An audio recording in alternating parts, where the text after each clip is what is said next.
Welcome back, everybody. Okay, so it's National Coffee Day. Why not? Let's meet a barista in San Francisco who turns coffee into masterpieces. ABC's Will Gans has this story. Forget a plain old cup of joe. How about a Chuckychino? Fieri in your flat white? Maggie in your mocha? It's fair to say Melanie Aquino's latte art is out of this world. Well, one of the biggest comments people are going to make is that the drink isn't going to be hot. And I can assure you that the drink is hot when I serve it to people. That's because most of Mel's creations only take about 30 seconds to make. But she's had 8 years worth of practice. Armed with only a metal toothpick and a spoon. You use a spoon to manipulate the foam, and then you get the shape or the silhouette of whatever you're drawing. And then from there, you use chocolate to draw in all of the details in the outline. Despite only ever taking one art class, Mel's mediums of choice, which she says can be any hot drink with steamed milk, have made her a star in her own right. Brewing up art with Aladdin himself, Mina Masood, and Ryan Reynolds. Whatever I do is going to suck. Luckily, Mel teaches latte art classes so the rest of us can suck less. What are the biggest mistakes that beginners might make when it comes to latte art? They're drawing too fast. They're just like moving around. And I'm like, oh, I couldn't critique your line work because you just did it. And even if you do mess up, you work so hard on it and then it's, gone. No, I love it. If it doesn't look the way I want it to look, someone can drink it and it'll be a delicious drink anyway. So it's like a win-win. Mel's other advice to beginner latte artists, even if you don't like what you've created, take a photo of the art, enjoy your coffee, and then check the picture after 20 minutes or so. More often than not, you'll be pleasantly surprised by your latte art. Will Gans, ABC News, New York. I'm so impressed. I can't believe that. You could totally do that with hot chocolate, though. Like, all you need is a little foamer, some milk. This would be such a fun activity with some kids. Easy to translate here to Utah, for sure. Way easy to translate. I don't know if I want to drink it. You know what I mean? know. I'm looking at him like, Well, You feel guilty about I feel drinking like you it. ruined it or something. Take a little video and then sip it down. And then as soon as you take your first sip, oh, we're good. If you want your own movie memorabilia, save your money, head to England. There's a huge selection of movie memorabilia worth over $7 million auctioned off. If you recognize that, that's the hoverboard from Back to the Future 2. An authentic Stormtrooper's helmet, obviously a lot of costumes The there. elf costumes. Harry Potter. Harry Potter there as well. The sword from Troy, from Achilles. Wow. So you have a lot of all this real memorabilia from these movies, Batman, Spider-Man, you name it. Way cool. And you can own it. They're being auctioned off in London. That's amazing. In November. Okay, Amazon rolling out a new household robot. It's called Astro, and you can say good puppy when you finish talking to them. The canine-like service device, can do tasks like home monitoring, set up routines and reminders. It's essentially a rolling Alexa. Well then. Wow. Does it also vacuum? Yeah. Where's Maybe it Rosie? will. Does Rosie come with it? It can bring you drinks if you put the drinks already inside of it. It has like a little cup holder. I feel like this is, like what a gimmick, but this could have cool accessibility, like reaches. We are getting Your close to the robot Jetsons, can are we not? follow you around. I feel it's just Wild. one of those things that, like, you watch the old cartoon and you're like, we're just getting We're closer there. and closer. I think it's hilarious that it has little eyes, just to make it seem a little more friendly. Right? And then it'll kill you in your sleep. It's like the eyes turn red. What was that movie with Will Smith? Was it AI? It's gonna iRobot. happen. Which where? iRobot, right? Yes. Well, there's a couple that came out right at And the then same all of a sudden time. it gets eyebrows and slants down. You're like, are we feeling this way about our weather? How are we looking at the weather today? Well, this time of morning we like to show pictures, and we have pictures for you this morning. We got this from Park City. This is our own Reagan from Good Things, Utah. Reagan, Wow. delivering. Wow, Reagan's got a good camera right there. Park City is wonderful. Oh my And gosh, look at that This one. is yesterday morning in Little Cottonwood, sent in by Meg Roberts. That's incredible. But I bring up Little Cottonwood because Little Cottonwood and Big Cottonwood got in on a little bit of snow last night. Oh my goodness. Wait, where's the snow? Right there at the base. Right at the base, where you have the Some measurement fluffy there. powder. We got a little bit Looks like there. not They like got not trace. quite So- an They inch. got So trace. if you don't think that's impressive, we got some live cameras to show you. How about Solitude? That's a little more snow. Wow. That's a little bit more up there in Big Cottonwood, and then in Alta, we also had a little bit of snow, a little bit of dusting there on the mountains. Oh, that's a little pretty. hard to see. It looks like we got a little bit of cloud coverage Well, that just dusted rolled the in. camera is what it did. Yeah, but that's just beautiful. So incredible to see there.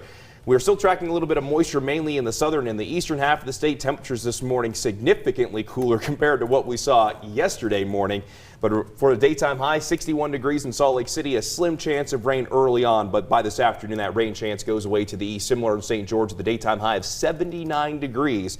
So temperatures across the board will be below average. And in Salt Lake City's case, about 15 degrees below average. As we check your traffic, only one accident out there. It's at 48th Street and State Street. So if your travels take you through there, you might want to take an alternate route or just give yourself extra time. But from Park City to Salt Lake City, between 30 and 35 minutes. Looking great out there. If you want to take your weather with you on the go for today, just make sure you download the Pinpoint Weather app. Go to the App Store or Google Play or scan the QR code coming up there on your screen right there. I will do. It's birthday time. If you follow the NBA, you'll recognize today's birthday. Kevin Durant of the Brooklyn Nets. He's celebrating his birthday today. Cool. He turns 33. Seems like he's been playing in the NBA forever, along with LeBron James. He's been there for a minute. I mean, he's one of the top players in the league right now. He won 2 NBA championships, but did you know he also won an Oscar for a short film on police brutality? A couple of things he's got in his wheelhouse there. Of course, more importantly, if it's your birthday, let us know. We want to talk about you. Kevin Durant's great, but let's talk about you here this morning. Email us your photos to news@abc4.com. Put in the subject line, baby birthday. We'll brag about you right here on TV. More GMU at 6 right after this.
Now on GMU at 6, some of America's most overpriced houses right here in Utah. Find out which cities people may be paying too much for a new home. This is really an urgent scenario for us, and this is not something we're going to be able to sustain. The Salt Lake County DA sounding the alarm on an attorney shortage. And then we'll bring you the latest on that gridlock in Washington threatening a government shutdown, endangering the president's agenda. And after having a summer feel to start the week, we saw that cold front move through yesterday, and it definitely feels like fall out there this morning. How long will this chill stick around? We'll talk about it on Good Morning Utah at 6. That starts right now. Live, we're there for you. Good Morning Utah at 6 starts now.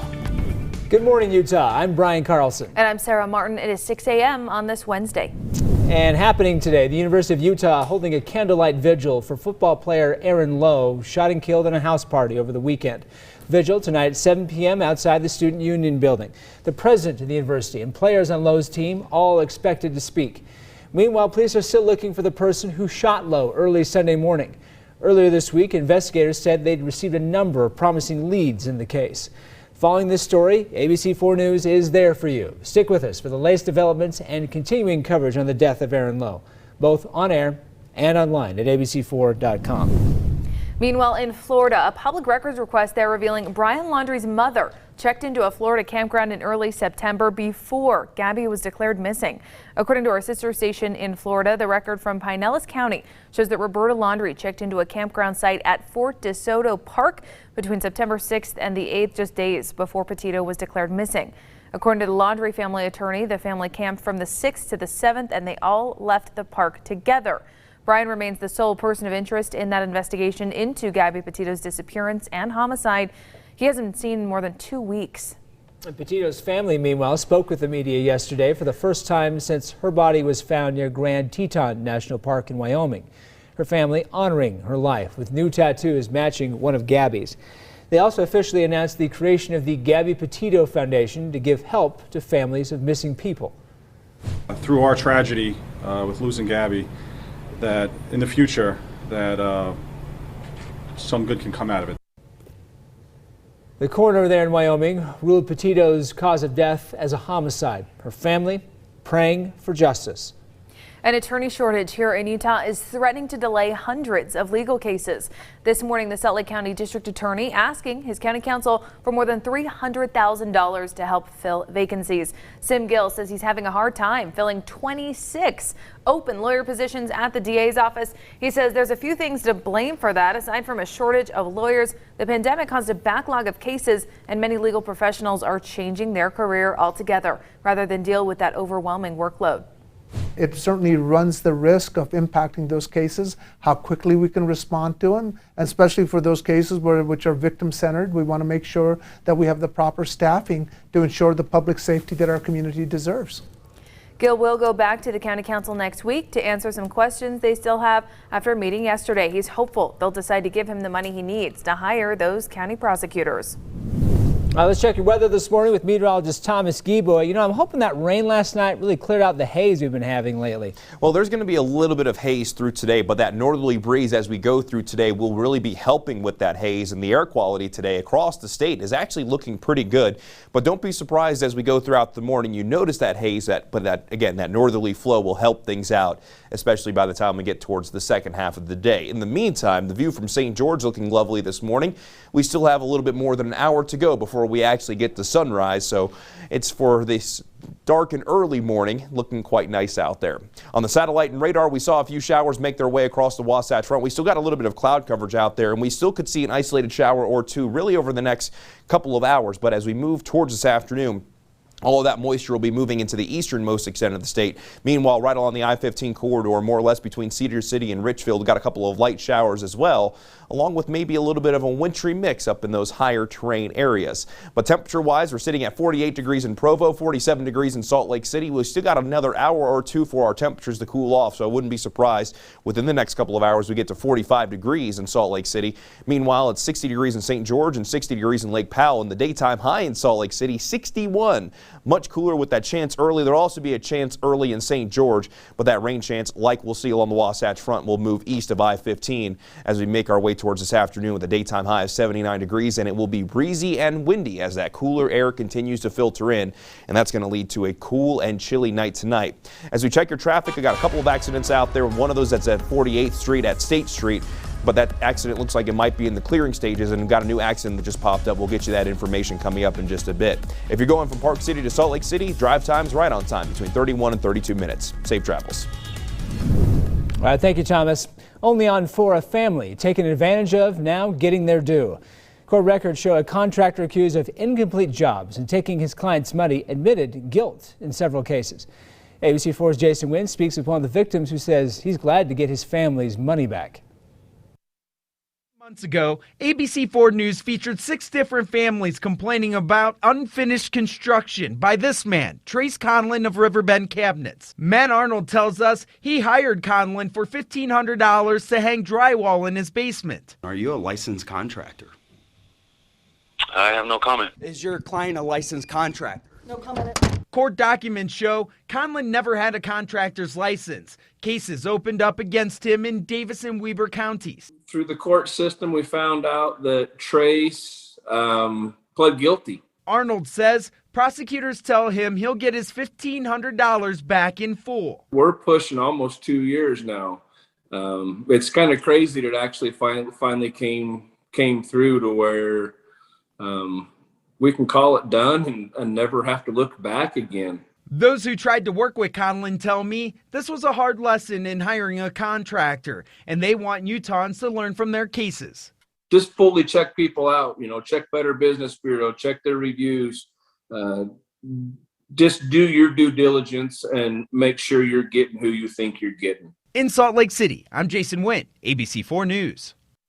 In southern Utah, the Washington County Water Conservancy District is hoping to get more water by getting it from more places. Currently, the county's only water supply is the Virgin River, and in June, water levels there the lowest ever recorded. This is a time where the county is seeing a huge amount of growth. Washington County Conservancy leaders say they are rushing projects like new water tanks and expanding facilities to keep up with demand. Safe water for our citizens.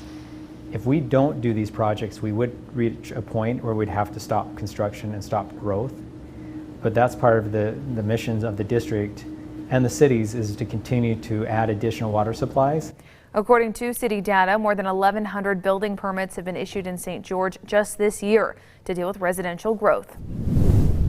And continuing our coverage of Utah's housing crunch, a new study showing that housing in some parts of the Wasatch Front, some of the most overpriced in the country. Research from Florida Atlantic University now ranking the top 100 housing markets based on home prices that are above their expected long-term trends. The analysis found Ogden was the 3rd most overvalued in the country, with Provo 4th, Salt Lake City at 8th. The city taking the top spot, Boise, Idaho, with homes overpriced by 81%. In southern Utah, a woman died in a car crash with a cement truck in Cedar City. This crash happened yesterday at Highway 56 and Iron Springs Road. Details of what led to the crash are limited.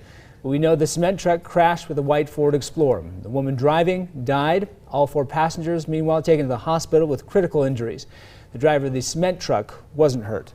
An escaped sex offender hiding in Utah is now back in jail. 42-year-old John Freeman Colt has been on the run for nearly 3 months. He escaped from a Kansas mental hospital.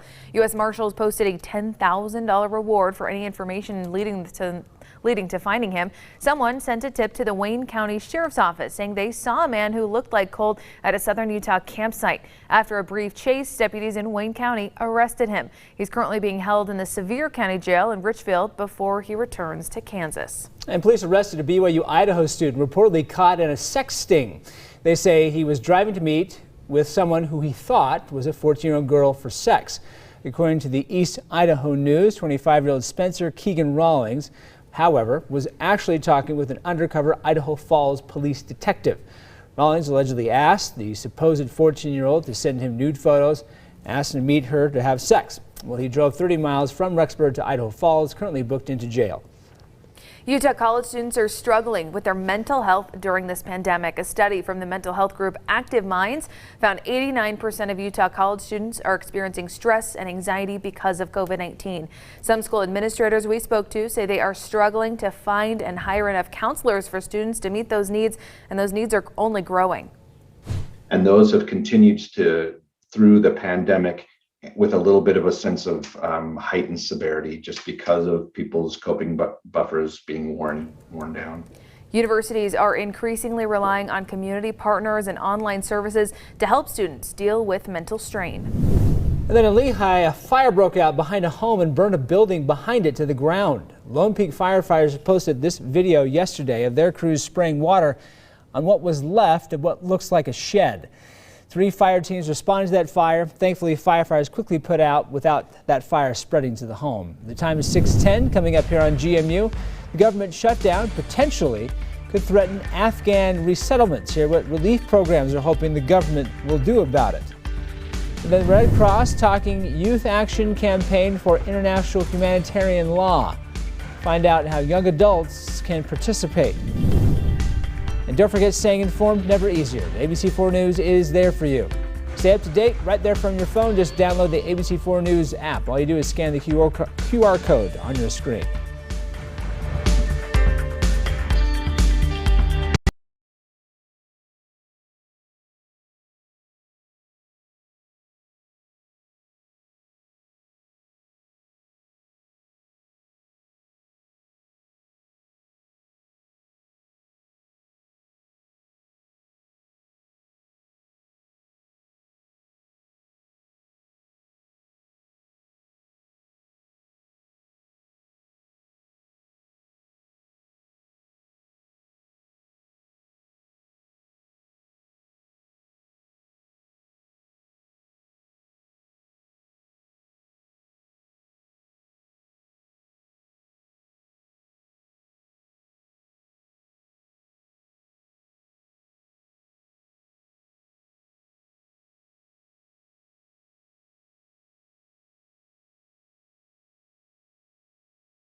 Welcome back. We have breaking news for you out of Davis County. Crews are battling a fire. So take a look at this shot. This is our UDOT camera from Legacy Parkway. You can see about 250 north in Farmington. That camera going in and out here, but we can see those intense flames and smoke. Davis County dispatchers couldn't give us too many details on that fire. We do know crews are actively fighting it, and we have a crew on the way to that scene. We'll update you as soon as we get more information.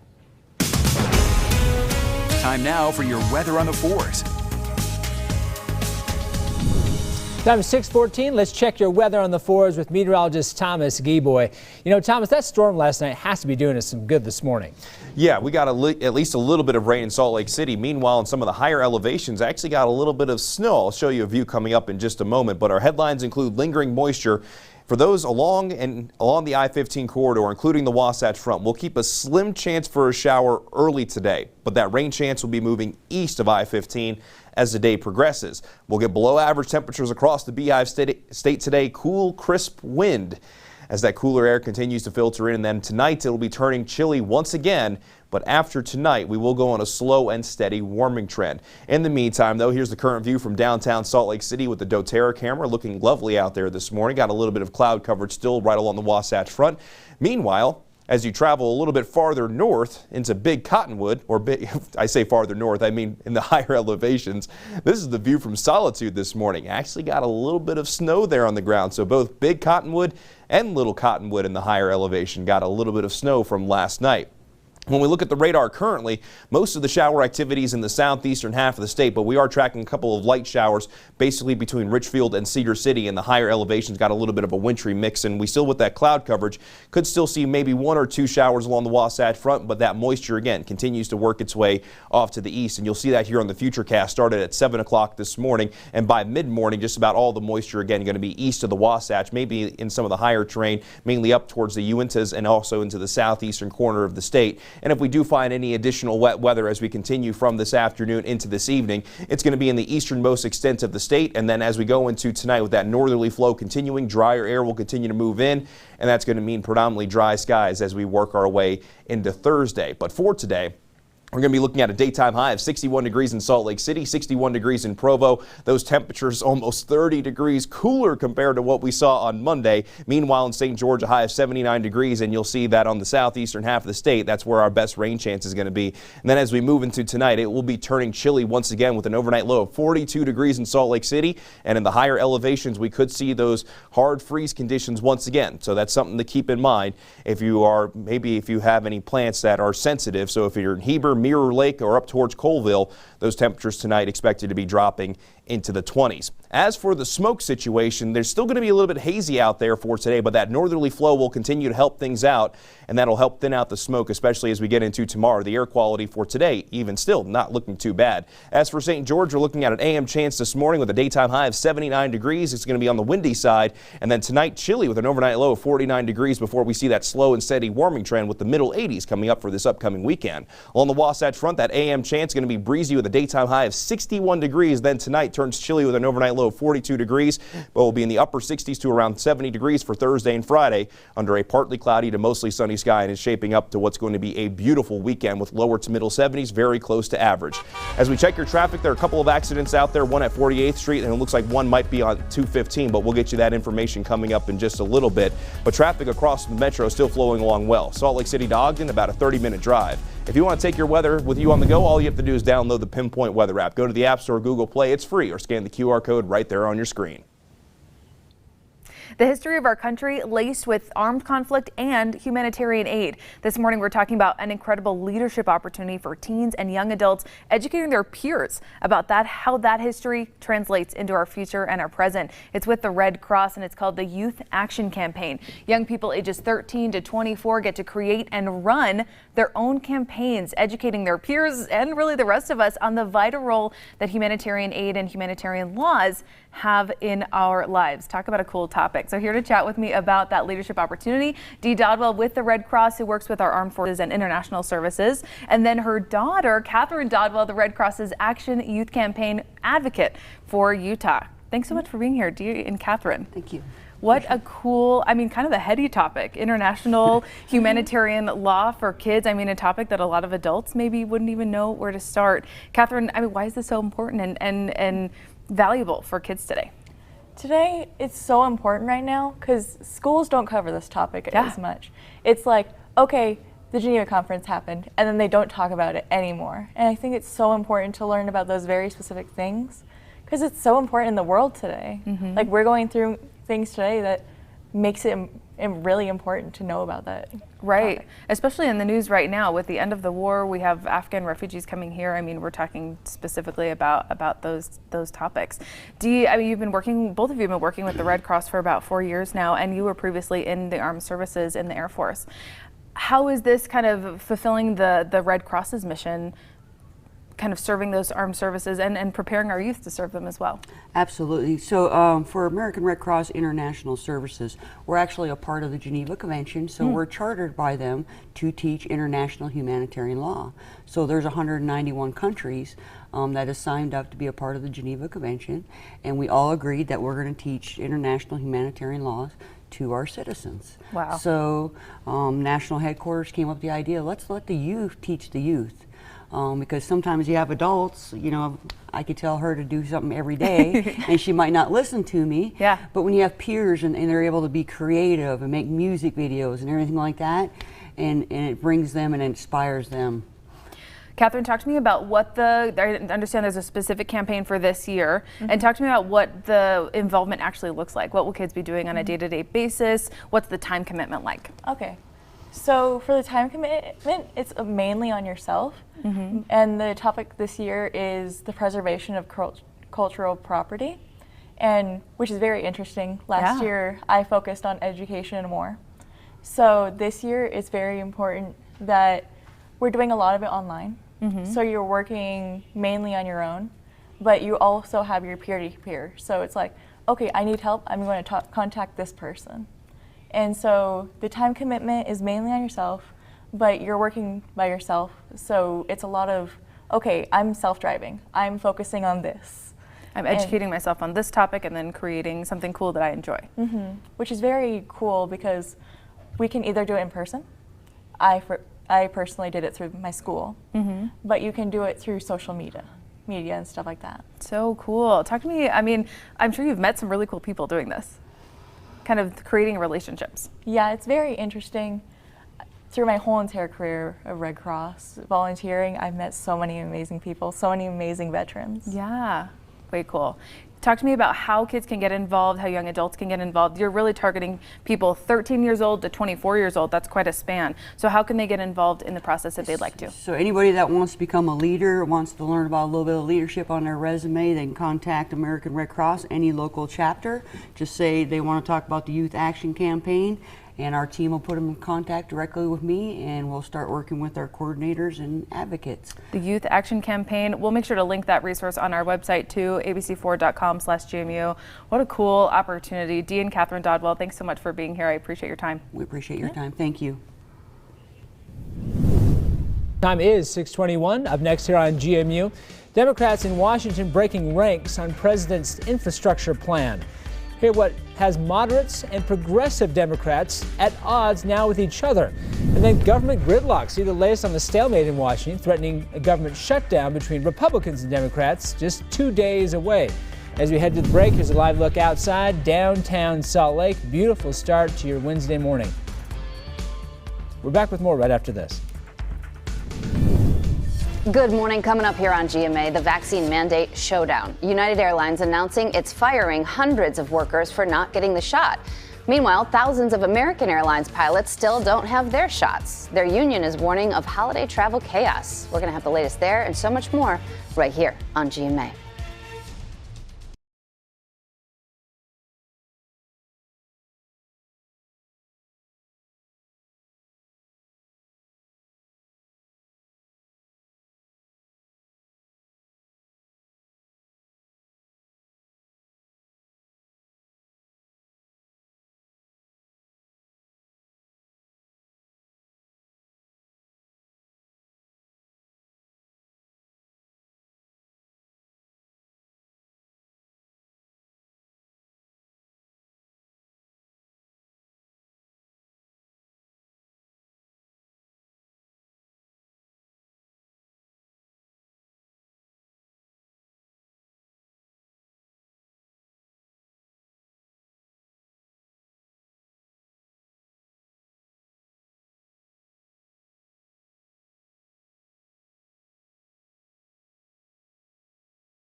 Time now for your weather on the 4s. And good Wednesday morning, Utah. We have made it to the middle point of the week, and today is going to feel a lot different than earlier this week. But here's the current view from USU at Cache Valley, where it's a clear start to the morning in the northern half of the state. Meanwhile, down in the eastern half and southern half of the state, we are still tracking some showers that are moving from southwest off to the northeast. Even have a couple of showers right along the I-15 corridor between Richfield and Cedar City, with a little bit of wintry mix up in the higher elevations. And there's still a small chance that we could find an isolated shower along the Wasatch Front as we go throughout the next couple of hours, but that rain chance will be coming to an end shortly after sunrise, and then we'll be looking at predominantly dry skies by this afternoon, with those clearing conditions going from partly cloudy to maybe eventually mostly sunny. But right now it's 47 degrees in Salt Lake City, 27 degrees in Ely, definitely cold over in Nevada, 43 degrees right now in Cedar City, 60 degrees in Lake Powell, and 55 degrees in Moab. Your forecast for the Wasatch Front, there'll be that slim chance for a shower early, so 9 o'clock this morning with a temperature of 47 degrees, and then by 3 o'clock this afternoon, the temperature will be 58. A little bit on the hazy side, but the air quality today not looking too bad, but today is going to be a much cooler day. As we check your traffic, there's one accident at 48th Street at State Street as well, but we're also keeping a very close eye up towards Farmington as we do have a fire, and this is a live view right now at Legacy Parkway southbound at 25th North. So it looks like we are seeing that, we are monitoring this, and we do have a crew on the scene. We'll get you more information as we go throughout the morning, but there is a new fire in Farmington that crews are currently responding to. As we look across the entire area, our drive times, if you're getting on any of the interstates, are looking good. And if you're going from Park City to Salt Lake City, it's about a 30-minute drive in both directions. Safe travels. Thank you, Thomas. In politics, the federal government will shut down just after midnight Friday unless Congress passes a funding bill. If nothing is done, thousands of federal workers may be furloughed, including staff in the Department of Health and Human Services dealing with our pandemic. And then in another looming deadline, the Treasury Secretary says the U.S. is at risk of defaulting on its debt by the 18th of October, a scenario she calls catastrophic. If the U.S. defaults, nearly 50 million Americans wouldn't get their Social Security payments. It would be disastrous for the American economy, for global financial markets, and for millions of families and workers whose financial security would be jeopardized by delayed payments. Now, Monday night, Senate Republicans blocked a bill that would keep the government open until December. Congress is expected to take another vote on that budget bill before Friday to avoid a government shutdown. If the federal government runs out of money, though, this week, organizations like World Relief say it will be very challenging to help Afghan refugees resettle across our country. The funding for refugees in the original spending package would support resettlement operations overseas and plans for as many as 65,000 people to arrive here in the United States. Relief organizations are calling on the federal government to uphold its commitment to help resettle Afghan refugees. 6:28 right now, still ahead on Good Morning Utah. The family of Gabby Petito speaks out for the first time since her funeral, how they are honoring Gabby on their arms. Plus, hunting season is here. The latest tips on waterfowl hunting coming up in a live interview. As we head to break, here's a look outside. This is Deer Valley. Look at that, just gorgeous this morning. Good Morning Utah. We'll be right back.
Good morning, Utah. I'm Sarah Martin. And I'm Brian Carlson. The time, 6:30 on this Wednesday. We have breaking news for you out of Davis County. Crews are battling a fire. Take a look at this shot from our UDOT camera on Legacy Parkway. This is about 250 north in Farmington. So a view of West Farmington looks pretty significant from this angle. Davis County dispatchers couldn't give us many details, but we do have a live crew as close to the scene as they can get, looking for more information. And here again, another view of that fire. We'll bring you more just as soon as we can. We don't believe at this point that buildings are being burned at this time. Meanwhile, happening today, the University of Utah is holding a candlelight vigil for football player Aaron Lowe, shot and killed in a house party over the weekend. The vigil tonight at 7 p.m. outside the Student Union building. The president of the university and players on Lowe's team all expected to speak. Meanwhile, police are still looking for the person who shot Lowe early Sunday morning. Earlier this week, investigators said they received a number of promising leads in the case. Now, following this story, ABC4 News is there for you. Stick with us for the latest developments and continuing coverage on the death of Aaron Lowe, both on air and online at abc4.com.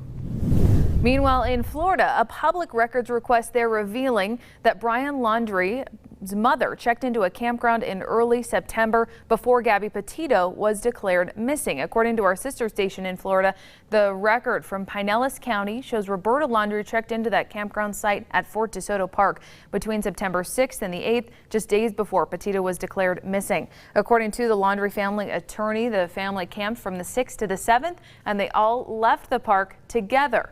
Brian Laundrie is still the sole person of interest in the investigation into Gabby Petito's disappearance and homicide. He hasn't been seen in more than 2 weeks. Meanwhile, Petito's family spoke with the media yesterday for the first time since her body was found near the Grand Teton National Park in Wyoming. Her family honoring her life with new tattoos matching one of Gabby's.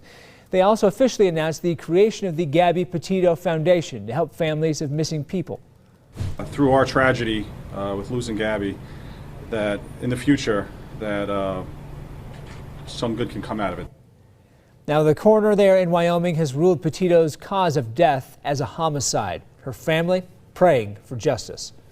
An attorney shortage right here in Utah is threatening to delay hundreds of legal cases. This morning, the Salt Lake County District Attorney is asking County Council for more than $300,000 to help fill vacancies. Sim Gill says he's having a hard time filling 26 open lawyer positions at the DA's office. He says there's a few things to blame for that. Aside from a shortage of lawyers, the pandemic caused a backlog of cases. Many legal professionals are changing professions rather than deal with an overwhelming workload. It certainly runs the risk of impacting those cases, how quickly we can respond to them, especially for those cases which are victim-centered. We want to make sure that we have the proper staffing to ensure the public safety that our community deserves. Gill will go back to the County Council next week to answer some questions they have after a meeting yesterday. He's hopeful they will decide to give him that money that he needs to hire more county prosecutors. Time now for your weather on the 4s. Just about 6:34 now, checking on our weather with meteorologist Thomas. Boy, Thomas, we have snow in September. Yeah, in those higher elevations we sure did. And one of those spots where we saw at least a little bit of a light dusting was in Alta. You can't see much right now just because Alta is kind of stuck in the clouds. But just a little while ago, we saw that light dusting. And I put that on my Twitter and my Facebook as well if you wanted to see that. So we'll continue to watch these views as we go throughout the morning, but it's so cool to be able to see in those higher elevations that we did see a little bit of snow, and even in Salt Lake City we got some rain, which is definitely a good thing, but most of the moisture is going to be moving east of I-15 as we work our way through the rest of the morning. And we still got a couple of light showers more or less between Richfield and Cedar City along the I-15 corridor. Even have some wintry mix in the higher elevations, and got some heavier rain down in the southern half of the state just to the northwest of Lake Powell. But again, that moisture continues to move to the east. Maybe a small chance for an isolated shower along the Wasatch Front as we go through the next couple of hours. But past sunrise, that moisture again will continue to work its way east. Temperature-wise, we're sitting at 48 degrees in Provo, 47 degrees in Salt Lake City. Definitely sweater weather as you're heading out the door this morning. 44 degrees in Milford, 54 degrees in Hanksville, and it's at 56 degrees right now in Green River. Our forecast today, a high of 61 degrees in Salt Lake City, a chance early in St. George. You'll even be on the cooler side as well, with a daytime high of 79 degrees. As we check your traffic, there are a couple of accidents that we are tracking. One of those is at 48th Street. And not an accident, but we are also watching the fire currently in Farmington, and I believe that we do have a live view of that. We don't have a lot of information with the fire right now in Farmington, But again, we do have that fire that is currently burning, and we do have a crew there on the scene. So as we get more information, we'll continue to keep you posted as we go throughout this morning and throughout the first half of the day. But when you check your drive times, Provo to Salt Lake City, right on time at 36 minutes in both directions. Safe travels. Utah's hunting season is here, and if you're hunting our state's waterfowl, wildlife experts suggest a few things to pay attention to. Utahns can hunt for birds like geese, ducks, and swans. Our pandemic, however, changed a bit of this year's hunts, starting only in just a matter of days. Experts have some ideas now to help you better be prepared for the hunt and have better success. So joining us to explain more of what you can expect on this year's waterfowl hunt is Migratory Game Bird Program Coordinator Blair Stringham with Utah's Division of Wildlife Resources. Blair, thanks for talking with us this morning. Absolutely. Good morning. Happy to be here. You know, it seems like hunting birds here in Utah is something that a lot of families do together. It is. So it's a long time family tradition here in Utah. We see a lot of families coming out, little kids all the way up through grandparents. And so it's a great time to get out. It's a long season, and there's lots of opportunities to hunt waterfowl here in Utah. So how has COVID affected our waterfowl season? So we've had some major impacts from COVID because we haven't been able to do surveys the last 2 years. And those surveys happen both within our state and across North America. So we don't have a good idea of how many birds are out there this year, but early indications suggest that habitat conditions were poor, so we're expecting a reduced flight this fall and probably a more difficult hunt for hunters.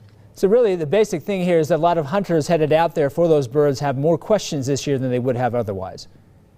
Yeah, they don't have a really great prediction of bird numbers, and so they'll just have to go out and see what comes south from Canada and northern parts of North America. And regardless, it's a good time to be out. Fall's a great time for hunters, and I'm sure everybody's excited to go out and hunt some birds. So if you're out hunting ducks, for example, what can people expect there?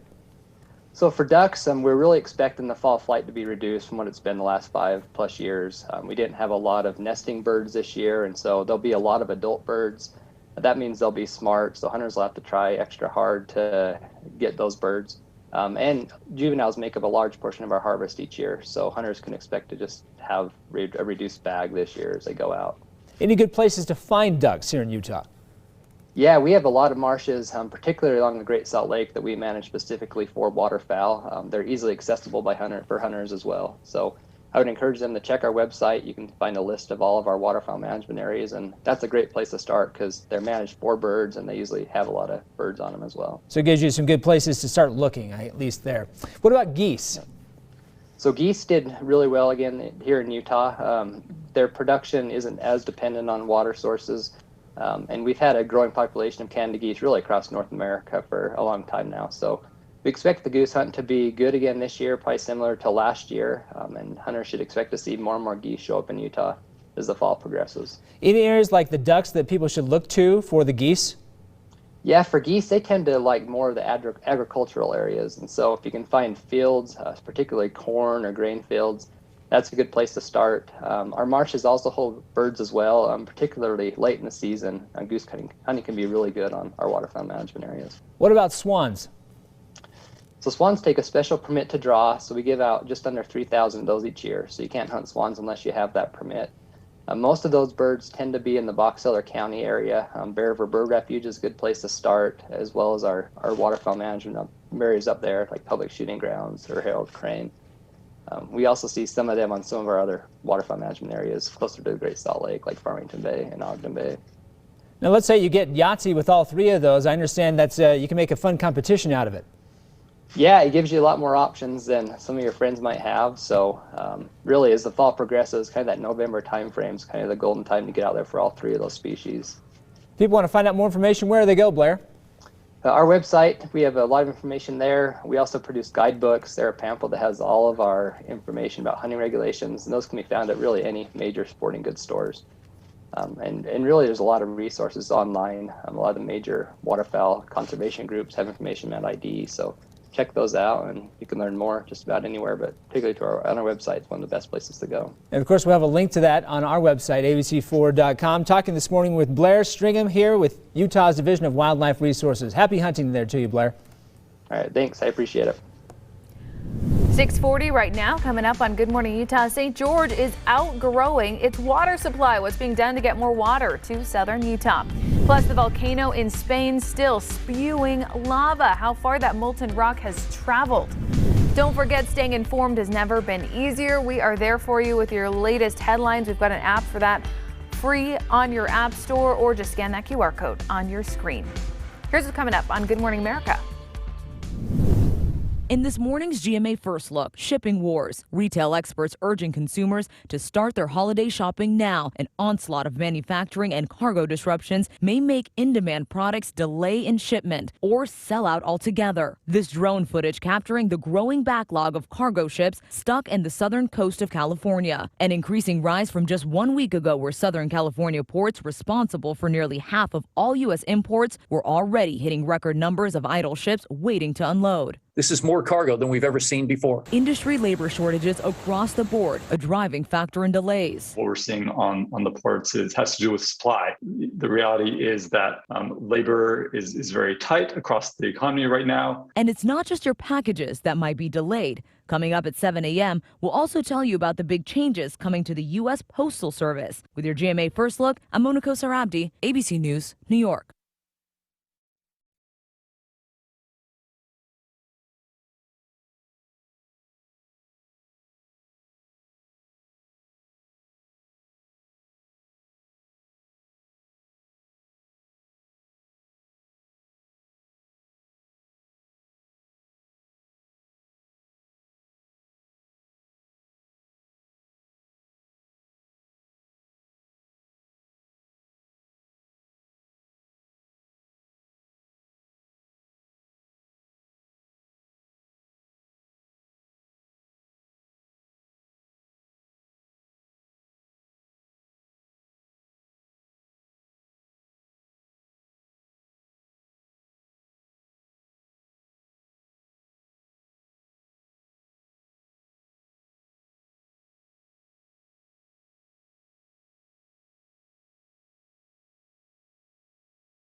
Utah's most accurate forecast. Here's a pinpoint weather update. Well, the time is 6:44. Let's check your weather on the fours with meteorologist Thomas Gieboy. Thomas, I feel like we're seeing the winds of change this week. Yeah, and that's very accurate, Brian, simply because on Monday, it felt like summertime. Today, it will not feel like summertime. It really doesn't feel like summertime right now. We saw that cold front move through yesterday, and that has brought us some big changes. There is some lingering moisture out there, and we'll keep a small chance for an isolated shower right along the Wasatch Front, most likely through 7, 8 o'clock this morning. But past that point, any moisture looks like it's going to be east of I-15. Below average temperatures across the board, with temperatures about 15 degrees below average along the Wasatch Front today. Cool, crisp wind, and it is going to be breezy and windy at times. And then tonight, it is going to be turning chilly once again. But we'll start off with this view from Park City, where we're looking up towards Park City Mountain. If you look on the top left-hand portion of your screen and the tallest peak there, maybe a little bit of light snow, but Park City really didn't get much. But in Big Cottonwood and Little Cottonwood, we actually got at least a little bit of a dusting in spots. Meanwhile, when we go up toward the Wasatch Front right now, it's just a little bit of extra cloud coverage. Most of the shower activities in the southern and southeastern half of the state, and between Richfield and Cedar City in the higher elevations, getting a little bit of a wintry mix out there this morning. We'll begin the Futurecast, started at 7 o'clock this morning, and again, the Futurecast showing that at 7 we still could find a few showers right along the Wasatch Front, mainly on the southern extent of the Wasatch Front, but that moisture will continue to work its way to the east, and by mid-morning approaching midday, all that moisture east of I-15, maybe even some snow continuing in the higher elevations up in the Uintas, and then we'll keep a slight chance for isolated showers as we make our way through this afternoon into the early stages of this evening in the far eastern extent of the state. But as that moisture continues to go down, we're going to be transitioning to dry skies, mostly dry skies as we go into Thursday. But for today, in the southern and southeastern half of the state, we'll keep at least a slight chance for isolated showers, which means flash flooding can't be ruled out at majority of the parks with the exception of Zion, simply because in the southwestern corner of the state past this morning, we're going to be looking at dry skies. So that's going to carry over for St. George at the daytime high of 79 degrees, 68 degrees in Lake Powell, 66 degrees in Moab, 61 degrees in Salt Lake City. Talk about a big change of pace from earlier on this week. And then tonight, it will be turning cold. Could see some frosty conditions as you start to make your way up in those higher elevations, like in Logan with an overnight low of 32 degrees. Not going to see frosty conditions in Salt Lake City with 42, but that's still chilly nonetheless. And then for places like Heber, Mirror Lake, and Colville, a hard freeze going to be a possibility into tonight. As we check the Futurecast smoke, there's going to be hazy conditions out there today, but the northerly breeze will help filter out some of that smoke, and conditions are looking a little bit better as we move into tomorrow. For St. George, an AM chance today, a daytime high of 79 degrees, tomorrow 81, but tonight will be on the chilly side with an overnight low of 49 degrees. Along the Wasatch Front, upper 50s and lower 60s today with that AM chance. Tonight, 42 degrees in Salt Lake City. Then we go on a slow and steady warming trend for the upcoming weekend. We'll be in the middle 70s, shaping up to be a beautiful weekend in northern Utah. Now let's go ahead and check your traffic. There are a few accidents out there. A couple of those are on I-15, and we're also continuing to track the fire near Farmington. However, when we look at the live view, it looks like the firefighters are doing a good job on that, looking a little bit better. We have a live crew there, and of course we'll continue to bring you updates throughout the morning. On our drive times, though, across Metro Salt Lake City, we're still looking good across the board. Ogden to Salt Lake City, it's between 30 and 32 minutes. Safe travels. Don't forget, you can tune in to find more weather and traffic coming up on the Utah CW30 at 7 a.m. We'll have all those updates then as well. Thanks, Thomas. Time now for news around the world. In Spain, the volcano erupting out of a Canary Island is still oozing lava. Right now, it's oozing into the ocean. Experts warn columns of steam coming from that volcano could contain toxic gas. The hillside has been actively spewing lava for 10 days now. It's wiped out hundreds of homes. No deaths or serious injuries have been reported. Pretty amazing. In Zimbabwe, government staff now required to get the COVID-19 vaccine. The nation says it has ample supply of vaccines for now. They initially struggled to get enough doses and to staff vaccine clinics. While Zimbabwe does have the highest vaccination rate in Africa, many are still worried about their fragile economy and what will happen if people are fired for choosing not to be vaccinated.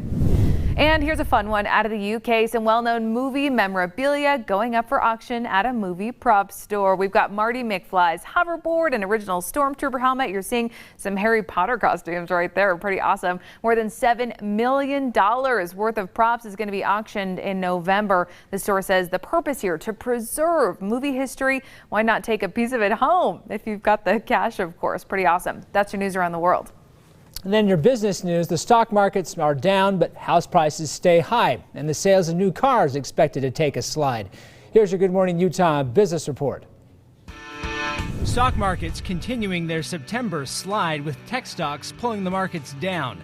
The Nasdaq closing off 2.8%, its worst single day since March.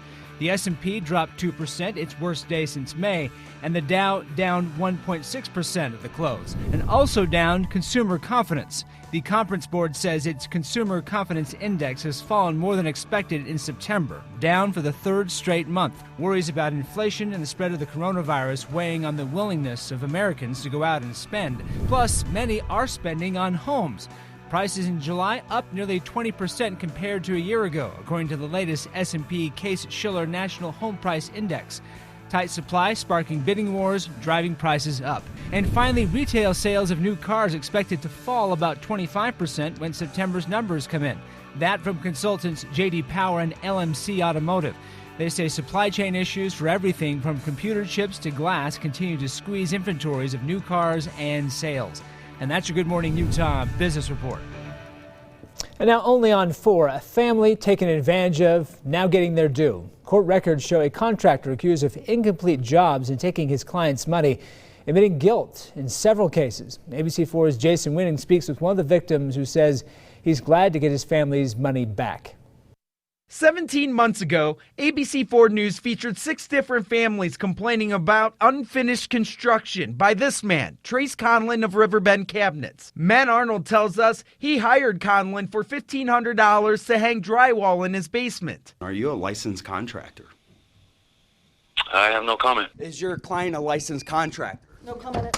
Court documents show Conlon never had a contractor's license. Cases opened up against him in Davis and Weber counties. Through the court system, we found out that Trace pled guilty. Arnold says prosecutors tell him he'll get his $1,500 back in full. We're pushing almost 2 years now.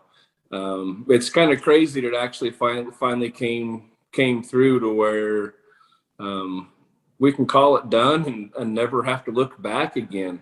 Those who tried to work with Conlon tell me this was a hard lesson in hiring a contractor, and they want Utahns to learn from their cases. Just fully check people out, check Better Business Bureau, check their reviews. Just do your due diligence and make sure you're getting who you think you're getting. In Salt Lake City, I'm Jason Wynn, ABC4 News. Our thanks to Jason. In southern Utah, the Washington County Water Conservancy District hoping to get more water by getting it from more places. Currently, the county's only water supply is the Virgin River. In June, water levels there the lowest ever recorded. And this is a time where the county is seeing a huge amount of growth. Washington County Conservancy leaders say they are rushing projects like new water tanks and expanding facilities to keep up with demand. We still have safe water for our citizens. If we don't do these projects, we would reach a point where we'd have to stop construction and stop growth. But that's part of the missions of the district and the cities, is to continue to add additional water supplies. According to city data, more than 1,100 building permits were issued in St. George just this year to deal with residential growth. Continuing our coverage of Utah's housing crunch across the state, a new study showing housing in some parts of the Wasatch Front, some of the most overpriced in the country. Research from Florida Atlantic University now ranking the top 100 housing markets based on home prices that are above their expected long-term trends. The analysis found Ogden was the 3rd most overvalued in the country, with Provo in 4th, Salt Lake City at 8th. The city taking the top spot, Boise, Idaho, homes overpriced by 81%. And then in southern Utah, a woman died in a car crash with a cement truck in Cedar City. This crash happened yesterday at Highway 56 and Iron Springs Road. Details what led to the crash are limited, but check out these photos. We know the cement truck crashed with a white Ford Explorer. There it is. Police say the woman driving died, and all 4 passengers taken to the hospital with critical injuries. The driver of the cement truck wasn't hurt. All right, one last look at our weather. Yep, and this time of the morning, we always like to look at a few pictures, and we got a couple good ones out there for you. This is from our own Reagan from Good Things Utah, Park City. This was a couple of days ago, but the fall colors, they just look wonderful, and I think they're really going to look fantastic over the next couple of days, especially with this fall feel. But Meg Roberts captured this in Little Cottonwood yesterday. Were just beautiful out there. And that came with also a little bit of rain as well. However, as we went into last night, we got a little bit of snow. This is Snowbird yesterday. This is last night. A nice little dusting there. Well, I can see it more on the letters on the Snowbird right here. Yeah. I couldn't see it before. Well, and how about that? Got a little bit of a light dusting up in Alta and the higher elevation. So I'm sure skiers are excited. Oh, yeah. We still got a little while to go before we get to opening day, but it's just a to say the least. Yeah, it's just a fresh reminder that it's really not too far away at this point. We are tracking showers moving through the eastern and southeastern half of the state. Got a couple of showers between Richfield and Cedar City. Got a little bit of a wintry mix in the higher elevations, but overall, Most of the moisture will be moving east of I-15 throughout today, so a small rain chance right now in Salt Lake City and St. George. Got a little bit of cloud coverage right now, but that rain chance quickly coming to an end. 47 degrees right now in Salt Lake City, 60 degrees in St. George. It's a cool and chilly start to the day, and it's going to be a cool day in Salt Lake City with a daytime high of 61 degrees, 79 degrees in St. George. And again, we got that small chance early, but temperatures today about 15 degrees below average in Salt Lake City, and that's compared to around 87, 88 degrees compared to what we saw on Monday. That is a big change. I'm sure a lot of folks might be checking their sinuses just because of that change. But with your traffic, got a few accidents out there, but all the accidents so far this morning are off the interstate, and of course we continue to track the fire in Farmington, but those conditions look like they're getting a little bit better.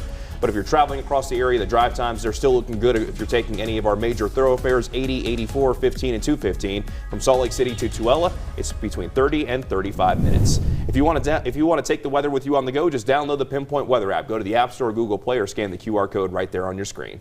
Nice. All right, it's baby birthday time. We've got a famous basketball player to celebrate today. Kevin Durant turns 33. One of the NBA's best. Gold medal winner. Brooklyn Nets player. Won the NBA's horse competition twice. He also won an Oscar, though, on a short film about police brutality. So you have Kobe Bryant did it first, and now Kevin Durant, he's got one too. How wild is that? Pretty cool. What's next for some of these NBA players? Yeah, and interviewed by David Letterman for his media days. The largest honor of them all. It's hilarious. Happy birthday to Kevin Durant. Don't forget, we love to share your birthday pictures. Celebrate someone in your family. Email us news@abc4.com. We'd love to shout them out on air. They make our morning. Yeah, Kevin Durant's great, but you're even better. Yeah. Your Send kid's those way photos. cuter than Kevin Durant. Thanks for making this part of your morning. More local news coming up on Utah CW30.